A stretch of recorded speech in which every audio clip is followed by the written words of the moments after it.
Hello friends and dear students, आप सभी का स्वागत है आपके अपने चैनल में। दोस्तों, जो हमने अपना पिछला वीडियो किया था जहां पे हमने आपके रिजल्ट्स के ऊपर बात की थी, carry over paper, back paper के ऊपर बात की थी और हमने आपसे जानना चाहा था कि ऐसी कौन सी प्रॉब्लम्स हैं, ऐसी कौन सी चीज़ें हैं जो कि आपको परेशान करती हैं पढ़ाई करते वक्त या आपके नंबर कम आते हैं, जिसका क्या कारण है। तो आप लोगों ने काफ़ी सारे कमेंट किए और इन सभी कमेंटों को जब हम लोगों ने बड़े ध्यान से पढ़ा, एनालाइज किया, तो मुझे दो प्रॉब्लम्स उसमें बड़ी ही मेजर दिखाई दी। ये दो प्रॉब्लम्स ऐसी हैं जो मुझे भी समझ में आती हैं कि जिसकी वजह से आपके मार्क्स कम होते हैं या आपका पढ़ाई करने में जो दिक्कतें आती हैं वो इन्हीं की वजह से होती हैं। ये दो प्रॉब्लम्स हैं क्या?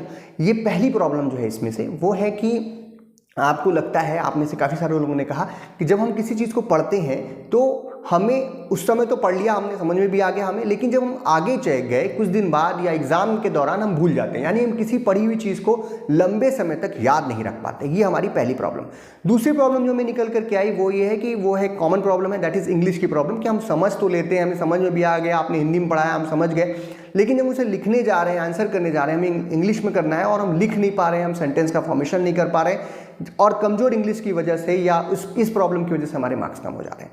तो इन दोनों ही प्रॉब्लम्स को एड्रेस करना बहुत ज़रूरी है। अगर इन दोनों प्रॉब्लम्स को हम एड्रेस कर लें तो ज़्यादातर बच्चों के अच्छे मार्क्स आ सकते हैं, आपके अच्छे मार्क्स जो है वो आ सकते हैं। तो इन्हीं प्रॉब्लम्स में से जो पहली प्रॉब्लम है उसका सोल्यूशन आज हम लोग देखेंगे। मैं हूं डॉक्टर प्रजनेश शुक्ला। चलिए शुरू करते हैं। तो आज के इस वीडियो में हम लोग बात करेंगे कि किसी चीज़ को किस तरीके से पढ़ना चाहिए या किसी सब्जेक्ट को हम किस प्रकार से पढ़ें कि वो हमें लंबे समय तक याद रहे, हमारे एग्जाम में अच्छे मार्क्स आएँ। तो इस वीडियो का पूरा जरूर देखिएगा, आपके काफ़ी सारे काम आएंगे, यानी काफ़ी सारी टिप्स एंड ट्रिक्स मैं आपको देने वाला हूँ। ज़्यादा कुछ नहीं करना है।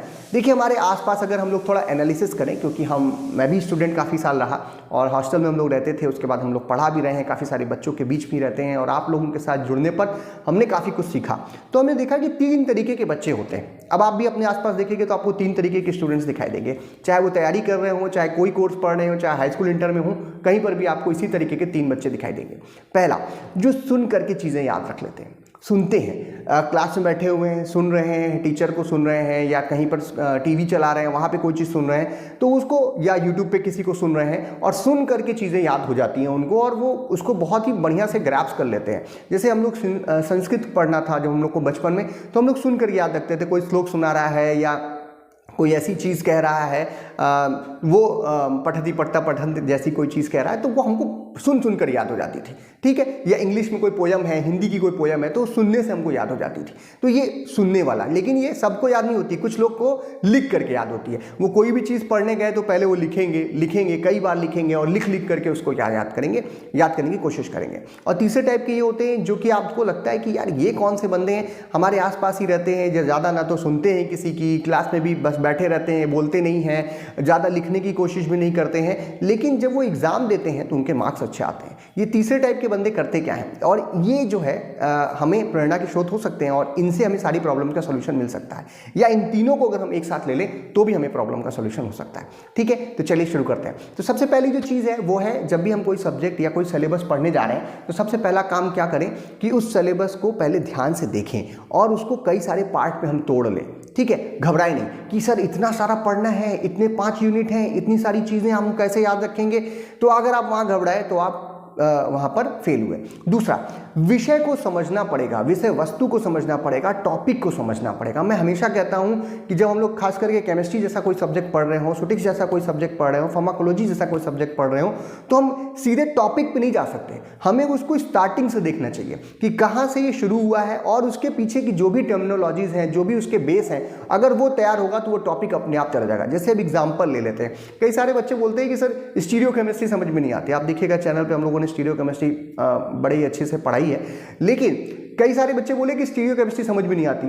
क्यों? क्योंकि जब भी आपसे कहा जाता है कि स्टीरियो केमिस्ट्री पढ़ो तो हम इनैंशियोमर, डायस्टीरियोमर, डेक्सोरोटेटरी, लिवोरोटेटरी से शुरू करते हैं, जबकि हमें शुरू कहाँ से करना चाहिए था? प्लेन पोलराइज लाइट से। और प्लेन पोलराइज लाइट को भी पढ़ने से पहले लाइट के बारे में मालूम चाहिए कि लाइट क्या होती है। तो हम उसे क्या करें, topic wise, step by step अगर उसको पढ़ें, तोड़ लें उसको, जो भी चीज़ समझ में नहीं आ रही, जो भी मान लीजिए कोई आपने टॉपिक पढ़ा, कोई आप पूरा पैराग्राफ पढ़ डाले, आपको सब कुछ समझ में आ गया, लेकिन 2 शब्द ऐसे थे उसमें जो कि डिसोल्यूशन लिखा था या कोई स्टीरियोकेमिस्ट्री ही लिखी थी, स्टीरियोटाइप्स लिखा था। अब कोई इसका मतलब अगर नहीं मालूम है तो तुरंत इसका मतलब जानने की कोशिश कीजिए, यूट्यूब के माध्यम से, गूगल के माध्यम से, डिक्शनरी के माध्यम से, आपके टीचर के माध्यम से, आपके सीनियर के माध्यम से, आपके पास जो किताबें उसके माध्यम से, इन किसी भी माध्यम से उसका मतलब जब आप जान जाएंगे तो उसका पूरा पैराग्राफ आपके लिए क्या हो जाएगा, आसान हो जाएगा, और फिर कभी भूलेंगे नहीं आप, क्योंकि आपने उसके ऊपर मेहनत की और शायद उस एक शब्द की वजह से आपको पूरा टॉपिक जो है वो याद रहे। दूसरी चीज़, पढ़ते वक्त हम लोग कहते हैं कि बहुत पढ़ना चाहिए, बहुत सारे लोग कहते हैं हार्ड वर्क का कोई क्या नाम है सब्स्टिट्यूट नहीं है, लेकिन मेरा कहना है हार्ड वर्क से ज़्यादा स्मार्ट वर्क की ज़रूरत पड़ती है। यानी हम किसी चीज़ को कितना समय दे रहे हैं, और जो समय दे रहे हैं तो क्या उसके साथ जस्टिफाई कर रहे हैं या नहीं कर रहे हैं। जब हम लोग भी पढ़ते थे ऐसा नहीं पूरा दिन पढ़ रहे हैं, हम पूरा दिन पढ़ने की आवश्यकता नहीं है, जितना समय आप उसको टॉपिक को चाहिए। मान लीजिए हम सभी अलग अलग हैं, मुझे कोई टॉपिक 15 मिनट में समझ में आता है, लेकिन किसी को सामने वाले को कोई टॉपिक वो 5 मिनट में समझ में आ जाता है, तो उसको क्या करना चाहिए कि वो 5 मिनट देगा और मैं 15 मिनट दूंगा, क्योंकि मुझे 15 मिनट चाहिए उसके लिए। लेकिन वो 15 मिनट देते वक्त हमारा मूड एकदम ठीक होना चाहिए, खाए पिए मस्त पेट भरा हुआ है, और अब उसको कंसंट्रेशन के साथ पढ़ना है। ऐसा नहीं कि मोबाइल भी चला रहे हैं, बगल में टीवी चल रही है, कोई बच्चा बगल में खेल रहा है और क्रिकेट मैच आ रहा है, वर्ल्ड कप चल रहा है, तो ऐसे आप क्या होते हैं, दिग्भ्रमित होते हैं। आपको लग तो रहा है कि हमने बहुत सारा पढ़ाई कर लिया, आधी घंटे 1 घंटे 4 घंटे हम किताब खोल के बैठे, लेकिन पढ़ा आपने एग्जैक्टली कुछ नहीं। आपको कैसे पढ़ना है, 15 ही मिनट दीजिए उसके लिए, लेकिन वो 15 मिनट फिर उस टॉपिक को आपने दे दिया है तो ना अब आपका मोबाइल फ़ोन वहाँ होना चाहिए, ना आपका टीवी होना चाहिए वहाँ पे, ना तो कोई बच्चे होने चाहिए, किसी और चीज़ के बारे में बात नहीं होगी, सिर्फ और सिर्फ उस टॉपिक के बारे में बात होगी। तो जब आप उसे समझ लें, पहला चीज़ क्या है, सिंप्लीफाई करिए। दूसरा चीज़ क्या है, समझ लीजिए। समझने के बाद जो तीसरा जरूरी चीज़ है वो है, अब हमने समझ तो लिया, अब हमको समझ में आ गया अरे ये तो कुछ नहीं है, यही पढ़ना है इसमें, लेकिन हम गलती क्या करते हैं, हम उसे लिखते नहीं है। तो जो दूसरे टाइप के बच्चे थे वो क्या कर रहे थे, लिख रहे थे। तो हमने क्या करना है, अब लिखना है। लिखना कैसे है, अब हमने पढ़ लिया, अब आपको लगता है कि पहली बार आप नोट्स बना रहे हैं, आपने 2 3 4 किताबें उठा ली, हमारे चैनल से कोई चीज़ ले ली, किसी दूसरे के चैनल से कोई चीज़ ली, गूगल से कोई चीज़ निकाला, अब आपको समझ आया कि ये सारी चीज़ें, इसमें से ये पॉइंट हमारे लिए ज़रूरी है, तो उन पॉइंट्स को आप एक जगह नोट डाउन करेंगे। ये आपके सबसे बेहतरीन नोट्स बनेंगे। इन नोट्स को बनाते समय पहले तो आपने देख के बनाया, अब आप क्या कीजिए, आपने पढ़ा, समझा, अब आप अपने से लिखने की कोशिश कीजिए। कोई नहीं बता रहा, कोई चैनल नहीं चल रहा, कोई जो है आपका क्या नाम है किताबें नहीं है आपके पास, कोई आपके पास नोट्स नहीं है, उस समय कोई बताने वाला नहीं है। अब आप क्या कर रहे हैं, उसको खुद से लिख करके देख रहे हैं क्या मैं इसको लिख पा रहा हूं या नहीं। अगर आपने उसको लिखा या लिख करके उसको आपने फिर से पढ़ा 2 बार 3 बार 4 बार, तो अब वो आपके दिमाग में जा रहा है, आपके हाथों में जा रहा है। हमारे डायरेक्टर साहब कहा करते थे कि जो उंगलियों की टिप होती है इस पर भी दिमाग होता है। बायोलॉजिकली ऐसा कुछ नहीं है, यहाँ पे कोई दिमाग नहीं होता, लेकिन ये कहने का मतलब है प्रैक्टिस बन जाती है आपकी। जितनी बार आप उसको पढ़ रहे हैं, समझ रहे हैं और समझ करके लिख रहे हैं, तो आपके ब्रेन के साथ आपका हाथ का, आपकी आईज का, इन सभी चीज़ों का एक कोऑर्डिनेशन बन रहा है, और ये कोऑर्डिनेशन बहुत ज़रूरी है। क्या आपको लगता है कि विराट कोहली जाते ही सेंचुरी मार देते हैं, या कोई भी अच्छा क्रिकेटर पूरी दुनिया का वो जाते ही सेंचुरी मार रहा है, हाफ सेंचुरी मार रहा है, मैच जिता रहा है, या 1 बार जिता लिया, 2 बार जिता लिया, 20-30 सेंचुरी बना ली उसने, उसके बावजूद भी मैच से पहले वो प्रैक्टिस क्यों कर रहा होता है? इसीलिए कर रहा होता है कि उसका जो ब्रेन है, जो उसने नॉलेज ले रखी है, और जो उसके हाथ पैर हैं, पूरे बॉडी का एक कोऑर्डिनेशन बना रहे, लगातार बना रहे, तभी वो अच्छा खेल पाएगा। उसी तरीके से हम भी जब किसी टॉपिक को पढ़ रहे हैं, हमें समझ में आ गया, तो हम अपना कोऑर्डिनेशन बनाएंगे, उसको लिखेंगे, पढ़ेंगे, समझेंगे। अच्छा, एक और चीज़ है, बहुत ज़रूरी बात है ये। कई बार हम लोग के सब्जेक्ट के अंदर कई बार कठिन टॉपिक होते हैं, कुछ टॉपिक हमें सरल लगते हैं, कुछ सब्जेक्ट हमें कठिन लगते हैं, कुछ सब्जेक्ट हमें सरल लगते हैं। तो हमें करना क्या चाहिए, हम सरल वाला पहले पढ़ें या कठिन वाला? तो काफ़ी सारा कन्फ्यूजन है उसमें। एक बार मोदी जी भी नहीं कुछ ऐसा कह दिया था कि कठिन चीज़ें पहले पढ़नी चाहिए, तो कई सारे लोगों ने कहा अरे ये क्या कह रहे हैं। लेकिन अगर आप थोड़ा सा ध्यान दें, जो भी चीज़ कठिन आपको लगती है, जो सब्जेक्ट आपको कठिन लगता है, जो टॉपिक आपको कठिन लगता है, पहले आप उसको पढ़ें। सेमेस्टर शुरू हुआ है अभी, और जब आप उस कठिन सब्जेक्ट को, उस कठिन टॉपिक को पढ़ेंगे तो आपको ज़्यादा समय मिलेगा। अब लग रहा है आपको कि एग्ज़ाम आ गया, एग्ज़ाम के टाइम पे जब कम समय है आपके पास, उस समय अगर आपने किसी कठिन टॉपिक को उठा लिया तो आपको पहले से ही डर लग रहा था और अब उसको जितना समय मिलना चाहिए उतना समय आपके पास देने के लिए है नहीं, वो छूट जाएगा या आप उसको पढ़ेंगे नहीं और आप डिमोरलाइज हो जाएंगे। लेकिन जब आप सेमेस्टर की शुरुआत में, जब आपके पास समय ज़्यादा है क्योंकि उस टॉपिक की मांग है कि उसको समय ज़्यादा चाहिए, उस सब्जेक्ट की मांग है कि उसको आपको ज़्यादा समय देना पड़ेगा, तो आपके पास समय की कोई कमी नहीं है। अब जब आप एक कठिन, क्योंकि जो सरल आपको लग रहा है वो तो हो ही जाएगा, आपको भी मालूम है, आपको भी कॉन्फिडेंस है कि वो हो जाएगा, तो उसको हम कम समय में भी कर लेंगे या बाद में भी कर लेंगे तो कोई दिक्कत नहीं आएगी। लेकिन जो चीज़ कठिन है उसको अगर हम पहले करेंगे तो ये हमारे लिए कॉन्फिडेंस बूस्टर का काम करेगा। हमें कॉन्फिडेंस आएगा कि यार ये कठिन था, मैं नहीं सोचता था कि मैं इसे नहीं कर सकता हूँ, लेकिन अब मैं इसे कर सकता हूँ। तो एक चीज़ याद रखिएगा, हम सभी को जीवन में डर लगता है और हम सभी कभी कोई नया चीज़ देखते हैं, नया टॉपिक देखते हैं, नया कोई काम देखते हैं तो डर जाते हैं और कहते हैं, अपने आप से कहते हैं कि हम ये नहीं कर सकते, मुझसे ये नहीं होगा, मैं ये नहीं कर पाऊंगा। लेकिन हमें इस डर के आगे निकलना है। फिर हम क्या करते हैं, उसको सरलीकरण करने की कोशिश करते हैं, अपने एफर्ट्स डालते हैं, पढ़ाई करने की कोशिश करते हैं, उसको समझने की कोशिश करते हैं, आसान करने की कोशिश करते हैं। तो थोड़ी देर बाद ही हमें लगने लगता है क्या ये मैं कर सकता हूँ। अपने आप से पूछिए क्या ये मैं कर सकता हूँ। उसके बाद फिर आप क्या करिए, उसको थोड़ा सा और समय दीजिए, थोड़ा और एफर्ट डालिए, उसको और आसान करने की कोशिश करिए। जहाँ से उस चीज़ों को आपको पढ़ने के लिए मिल रहा है उसको आप कंप्लीट कीजिए। तब आप देखते हैं हाँ मैं ये कर सकता हूँ, मेरे लिए है, ये बन रहा है। और जब उसी काम को आप काफ़ी बार, कई बार करने लगते हैं तो आपको पता चलता है कि आपके आसपास आपसे बेहतर कोई नहीं कर सकता, यानी कि आपको लगता है कि ये काम सिर्फ मैं ही कर सकता हूँ, ये टॉपिक सिर्फ मैं ही आसान कर सकता हूँ, ये मेरे लिए बहुत ही आसान काम है। यानी जीवन में जो ये हम यात्रा कर रहे हैं, चाहे हम पढ़ रहे हों या हम पेपर देने जा रहे हों, इन सभी के बीच में ये जो डर है इसी से बाहर निकलना है। यानी कि मैं नहीं कर सकता हूँ से मैं ही कर सकता हूँ के बीच में ये जो न आपने हटाया, नहीं से न हटा करके ही कर लिया, वही हम लोगों को करना है। और वो करना बहुत ही आसान है अगर हम करना चाहते हैं तो पहला प्रण तो हमें ये लेना है कि क्या मैं पढ़ना ही चाहता हूँ, क्या मैं ज़बरदस्ती तो ये कोर्स कर नहीं रहा हूँ। जो भी कोर्स आप कर रहे हो, चाहे मेडिकल का हो, इंजीनियरिंग का हो, फार्मेसी का हो, कोई भी कोर्स हो, इन सभी कोर्सेज में जब हमारी अपनी अंदर से एक अर्घ होगी तभी हम उसको अच्छे से कर पाएंगे। तो पहला काम आप क्या करेंगे, अब इस पूरी चीज़ को अगर हम समराइज़ करें तो आप जो कठिन सब्जेक्ट है उस पर जाइए, टॉपिक को समझिए, समझने के बाद उसको लिखिए, लिखना मत छोड़िए। बच्चे करते क्या हैं, बच्चे कर रहे हैं, हम लोगों से भी गलती हो रही है, मैं भी उसका एक कल्प्रिट अपने आप को मानता हूं कि हम क्लास में पढ़ा रहे हैं, नोट्स दे दिया हमने आपको यूट्यूब पे पढ़ाया, हमने आपको नोट्स डाउनलोड करने के लिए दे दिया। तो ये आपको इसलिए दिया कि आप उस नोट्स को लीजिए और उसी को बस खाली आपके पास मोबाइल फ़ोन में है या आपने प्रिंट आउट करा लिया है और आपका काम हो गया है। ये बहुत गलत चीज़ है, इसको नहीं करना है हमें तभी आएगा जब हम उस टॉपिक को समझ लें और समझने के बाद वो जो नोट्स है वो हमारे लिए एज अ रेफरेंस काम करेगा, बुक्स हमारे लिए एज अ रेफरेंस काम करेंगी।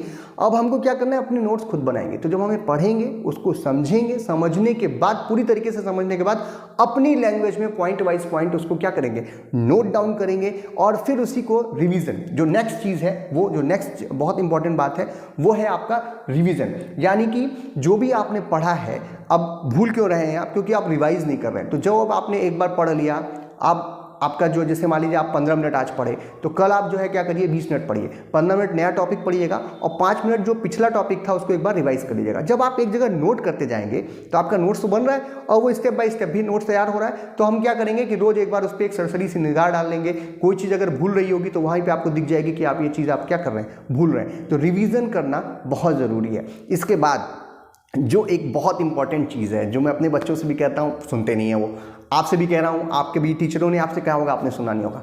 हर कोर्स में, चाहे जो भी कोर्स कर रहे हो, there are some exams that is known as sessional exams, mid term exams, internal assessment. ये जो होता है ना, इससे भागने की जरूरत नहीं है। कई बार टेस्ट, क्लास टेस्ट इत्यादि होते हैं, इससे भागने की जरूरत नहीं है।